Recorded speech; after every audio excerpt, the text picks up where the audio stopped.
MLA కోట కింద ఉన్న MLC notification ఇక వచ్చేసింది. ప్రతిపక్ష బీఆర్ఎస్ పార్టీకి సంబంధించి 4 ఎమ్మెల్సీ స్థానాలు ఇప్పుడు ఖాళీ కాబోతున్నాయి.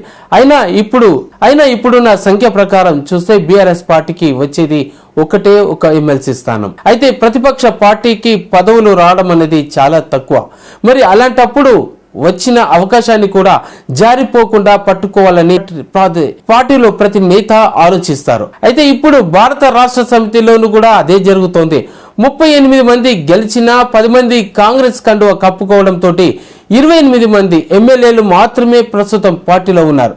అయితే ఈ లెక్క ప్రకారం చూస్తే ఎమ్మెల్యే కోటాలో ఒక్క ఎమ్మెల్సీ గెలుచుకునే అవకాశం స్పష్టంగా కనబడుతుంది. ఇక ఖాళీ అవుతున్న 4గురిలో మాజీ డిప్యూటీ సీఎం మహమూద్ అలీ, మాజీ మంత్రి సత్యవతి రాథోడ్, ఎమ్మెల్సీ కేసీఆర్ అనుచరుడు సుభాష్ రెడ్డి, ఇక కాంగ్రెస్ లోకి వెళ్లిన ఏగెం మల్లేశం.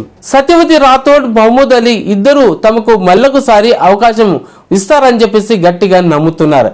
ఇక పార్టీలో గతంలో ఎమ్మెల్సీ స్థానం ఇచ్చిన గవర్నర్ దగ్గర పెండింగ్ లో ఉండి ప్రభుత్వం మారాక ఎమ్మెల్సీ రాని దాసోజు శ్రవణ్ కూడా ఈ అవకాశం కోసం చాలా ఎదురు చూస్తున్నారు.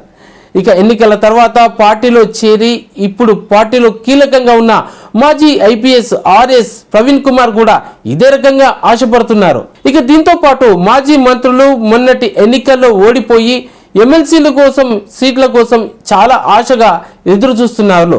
మరో ఆసక్తికర విషయం ఏమిటంటే మొన్న తెలంగాణ భవన్లో జరిగిన సమావేశంలో కేసీఆర్ పిలిచి మరీ సీనియర్ జర్నలిస్ట్ టంకశాల అశోక్ ని పక్కన కూర్చోబెట్టుకున్నారు.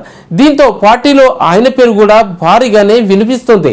అయితే వీటన్నిటికంటే కొద్ది రోజుల క్రితమే సత్యవతి రాథోడ్ కౌన్సిల్లో పార్టీ విప్ పదవిని కట్టబెట్టారు కేసీఆర్. దీంతో మరోసారి సత్యవతి రాథోడ్ ఎమ్మెల్సీగా అవకాశం ఇస్తారని గట్టిగా టాక్ వినబడుతుంది.